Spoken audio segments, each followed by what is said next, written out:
Le Christ dit, celui qui l'a livré a commis le plus grand péché. Donc Dieu a livré son fils. Et Judas a livré aussi le Mashiach. Donc les deux ont péché.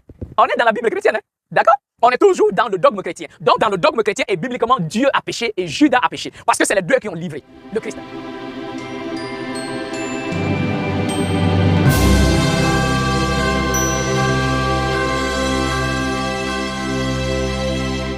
Shalom à tous, bien-aimés frères et sœurs, grâce et paix sur vous au nom du Mashiach notre Adon. Bienvenue au sacerdoce du Nazir, la voix sainte. Je suis le Kohen Hanazi Nezeria, fils d'Israël biologique de la tribu de Lévi. Alors mes bien-aimés, aujourd'hui encore, je viens afin de vous aider à comprendre quelque chose. Le Mashiach nous disait, vous connaîtrez la vérité et la vérité vous affranchira. Donc la vérité, c'est le moyen de notre liberté. Alors mes bien-aimés, la question que je vais vous poser et la question sur laquelle nous allons nous entretenir est une question qui paraît un peu bizarre. Mais cette question est une réalité. Donc, ma question est de savoir, entre Judas et Dieu, qui a péché? Je ne sais pas si vous comprenez. Entre Judas et Dieu, le Dieu chrétien, qui a péché?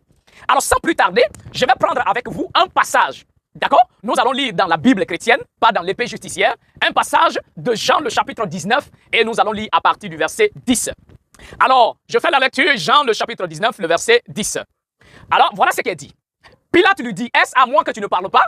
Ne sais-tu pas que j'ai le pouvoir de te crucifier et que j'ai le pouvoir de te relâcher? Verset 11. Jésus répondit, tu n'aurais sur moi aucun pouvoir si cela ne t'avait été donné d'en haut. C'est pourquoi celui qui me livre à toi commet le plus grand péché. Le Christ dit à Pilate, tu n'aurais pas sur moi le pouvoir si ce pouvoir-là ne t'avait pas été donné d'en haut.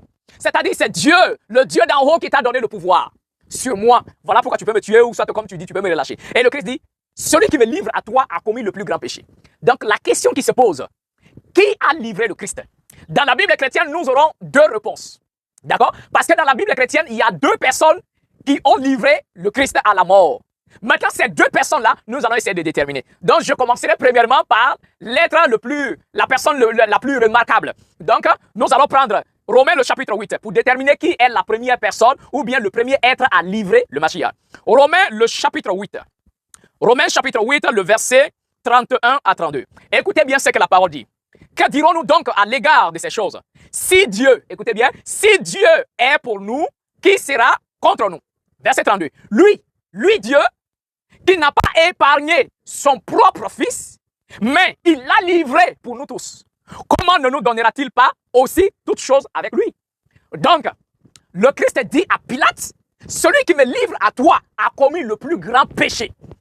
Et on trouve dans cette même Bible, Romains le chapitre 8, le verset 32, il dit que Dieu n'a pas épargné son propre fils. Et que c'est lui qui a livré son propre fils pour nous. Donc, et maintenant, après, nous allons voir Judas Iscariote qui va trahir le Mashiach, qui va le vendre à 30 pièces d'argent, parce qu'en Israël, 30 pièces était le prix d'un esclave. Donc, Judas a trahi et a vendu le Mashiach comme un esclave à 30 pièces d'argent. Donc, Judas va aussi le livrer. Alors maintenant, la question s'est posée. Entre Dieu et Judas, qui a péché? Dans le dogme chrétien, on vous dira, on mettra le chapeau sur la tête de Judas. On dit, oui, Judas a trahi le Seigneur. Judas a péché contre le Seigneur, ainsi de suite. Mais de l'autre côté, le christianisme dit que Dieu a aimé le monde qu'il a donné son Fils. Donc, selon les chrétiens, Dieu a sacrifié son Fils afin que nous soyons sauvés. Maintenant, juste pour vous amener à réfléchir, le Christ dit, celui qui l'a livré a commis le plus grand péché. Donc, Dieu a livré son Fils. Et Judas a livré aussi le Mashiach. Donc, les deux ont péché. On est dans la Bible chrétienne, hein? D'accord? On est toujours dans le dogme chrétien. Donc, dans le dogme chrétien et bibliquement, Dieu a péché et Judas a péché. Parce que c'est les deux qui ont livré le Christ. Mais la question qu'on va aussi se poser, qui est Judas par rapport à Dieu? Si c'est Dieu qui livre, selon son plan, son destin, il va livrer son fils. Donc, si on voit même clairement, Judas n'a rien fait. Parce que Judas n'a été qu'un pion. Judas n'a été qu'un instrument manipulé par Dieu. Parce que Dieu a livré son fils et Judas n'était qu'un instrument. Donc, en réalité, Judas n'a jamais péché. Mais c'est Dieu qui a commis le plus grand péché en livrant son fils à la main de Pilate afin qu'il meure. Mais comme c'est la doctrine chrétienne. Alors, mes bien-aimés, je vais d'abord prendre un exemple. Supposons, toi qui me regardes, tu as un fils. Donc, ton fils, supposons même que l'enfant a fait le mal. Ton fils est allé voler. Les villageois sont en train de le poursuivre avec des bois, des machettes pour le massacrer. L'enfant court. L'enfant vient entrer dans ta maison. L'enfant cherche bien sûr à se réfugier. Quand les villageois se tiennent devant ta maison, fais sortir ton fils, il a volé, on va le tuer, on va le frapper. Si toi-même étant un bon père, ou soit étant une bonne mère, qu'est-ce que tu fais? Est-ce que tu entreras dans la maison, malgré que ton enfant a volé? Tu vas l'attraper. Tu ne l'épargnes pas. Tu vas l'attraper et tu vas le livrer dans la main des villageois pour qu'on le frappe et qu'on le tue. si vraiment toi tu peux le faire, c'est que tu es un barbare, malgré que ton fils ait péché. Mais l'Éternel, son fils n'a pas péché. Le Mashiach est innocent, pur, glorieux, aimant, amoureux. Tellement que son amour était immense, qu'il guérissait les malades, délivrait ceux qui étaient possédés, même montrait la voie aux prostituées afin de revenir à l'Éternel. Quel être glorieux, aimant. Et c'est celui-là que le Dieu chrétien va le livrer. Il ne va même pas l'épargner. Il va le livrer pour les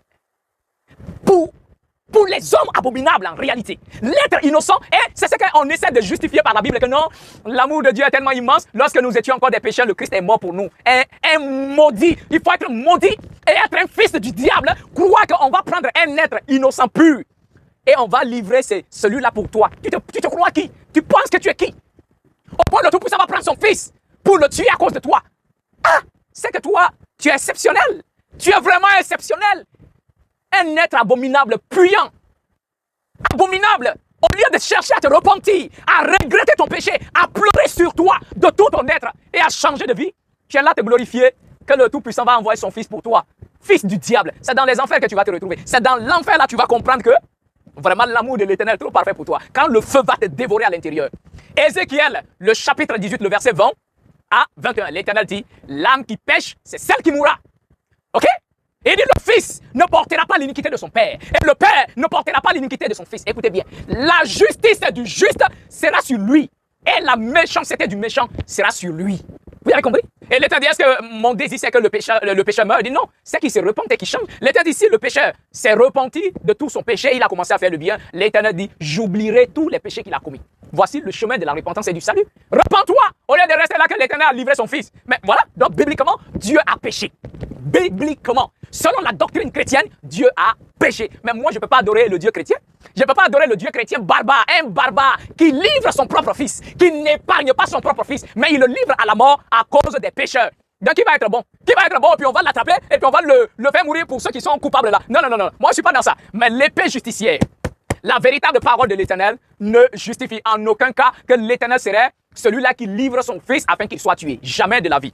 Donc le passage qu'ils ont modifié en disant que l'Éternel a livré son fils, la parole nous dit dans l'épée justicière, le chapitre 1269, il dit, que dirons-nous de ces choses?